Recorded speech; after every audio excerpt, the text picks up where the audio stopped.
wabarakatuh. Saya Elisa Ismaul Husna, NIM 193141419. Saya dari Prodi PGMI 3E. Di sini saya akan memenuhi tugas dari metodologi studi. Masuk ke bab pertama, yaitu Al-Quran sebagai sumber agama Islam. Yang pertama adalah fungsi Al-Quran. Fungsi Al-Quran adalah bacaan atau kata turunan, yaitu masdar, atau juga disebut Qur'an, yaitu bacaan, yang merujuk kepada fungsi Al-Quran, yaitu sesungguhnya atas tanggungan kamulah mengumpulkan di dadamu, dan apabila kamu pandai membacanya, maka kami telah selesai membacakannya, maka kamu ikutilah bacaan tersebut. Dari surat Al-Qiyamah ayat 17-18. Al-Quran juga digunakan untuk menunjukkan kalam Allah yang diwahyukan kepada Nabi Muhammad SAW.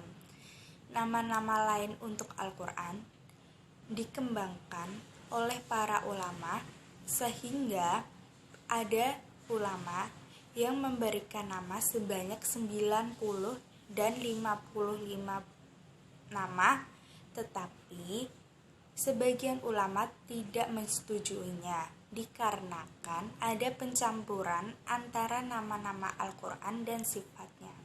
Adapun fungsi Al-Quran, fungsi Al-Quran dibagi menjadi 4. Yang pertama adalah Al-Huda. Al-Huda adalah petunjuk. Al-Huda ini dibagi menjadi 3 lagi, yaitu yang pertama adalah petunjuk bagi orang-orang umum, yang kedua adalah petunjuk bagi orang-orang yang bertakwa, yang ketiga adalah petunjuk bagi orang-orang yang beriman. Yang kedua adalah Al-Furqan. Al-Furqan adalah pemisah. Al-Furqan ini membedakan antara hak dan yang batil, yaitu antara benar dan salah. Dan yang ketiga adalah Asy-Syifa, yaitu obat. Di dalam Asy-Syifa ini yang dimaksud sebagai obat yaitu obat dada atau obat psikolog. Yang keempat adalah Al-Mau'izah atau nasihat.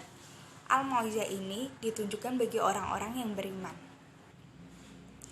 Yang kedua adalah ulum Al-Quran dan tafsirnya.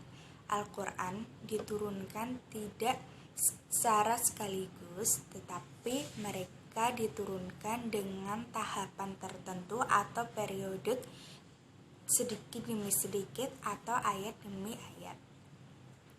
M. Quraish Shihab membedakan perwahyuan dari kandungan atau pendekatan.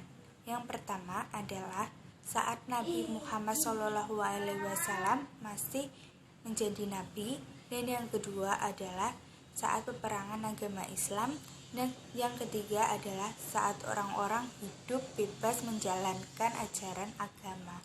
Adapun cara Allah memberikan wahyu kepada Nabi Muhammad SAW. Yang pertama, malaikat memberikan wahyu kepada Nabi Muhammad SAW melalui dada Nabi Muhammad SAW. Yang kedua adalah malaikat memberikan wahyu kepada Nabi Muhammad SAW sebagai seorang laki-laki, dan yang ketiga adalah malaikat memberikan wahyu kepada Nabi Muhammad SAW sebagai rupa aslinya, dan yang keempat adalah malaikat memberikan wahyu kepada Nabi Muhammad SAW seperti gemuruh lonceng-lonceng. Masuk ke bab 2, yaitu hadis sebagai sumber agama Islam. Yang pertama adalah beberapa istilah seputar hadis. Al-hadis adalah baca, dan al-kabar adalah berita. Al-hadis ini dibedakan menjadi istilah dan terminologi antara ulama hadis dan ulama usul fikih. Menurut ulama hadis, yaitu sesuatu yang disandarkan kepada Nabi Muhammad SAW dari perbuatan, perkataan, dan sifatnya. Pengertian ulama usul fikih yaitu sebagai perkataan, perbuatan, atau takrir Nabi Muhammad SAW sebagai penetapan hukum. Kita masuk ke yang kedua, yaitu adalah posisi dan fungsi hadis. Hadis digunakan apabila ditemukan penetapan hukum yang sesuai dengan urutan Al-Quran. Keberadaan hadis sebagai sumber hukum yang kedua setelah Al-Quran. Selain ketetapan Allah yang dipahami dari ayat yang tersirat, juga merupakan konsensus dari diri sahabat-sahabat Nabi. Hadis berfungsi sebagai menetapkan aturan atau hukum yang tidak terdapat di dalam Al-Quran. Yang C adalah jarah dan kodifikasi hadis.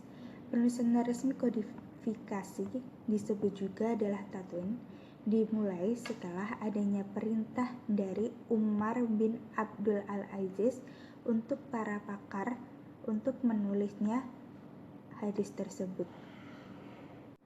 Para ulama hadis tidak sependapat dalam menentukan periodisasi hadis. Ada beberapa periodisasi hadis secara garis besar. Yang pertama adalah periode Nabi dan disebut masa wahyu atau pembentukan. Yang kedua adalah Yaman Khulafah Rasyidin. Yang ketiga adalah penyebaran hadis ke berbagai wilayah. Keempat adalah penulisan dan pembukuan. Kelima adalah pemurnian, penyehatan, dan kesempurnaan. Kelima adalah masa penambahan. Ketujuh adalah penyempurnaan. Yang keempat adalah unsur-unsur hadis. Unsur-unsur hadis dibagi menjadi 3 pokok, yaitu yang pertama adalah sanad, matan, dan rawi.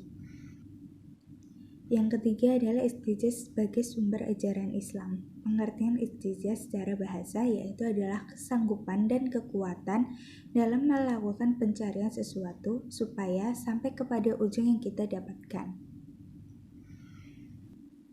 Yang kedua adalah dasar-dasar ijtihad.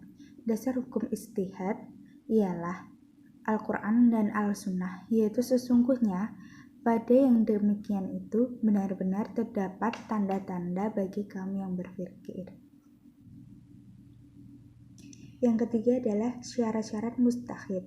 Mujtahid ialah orang yang mampu melakukan ijtihad atau mengeluarkan syarat hukum syariat.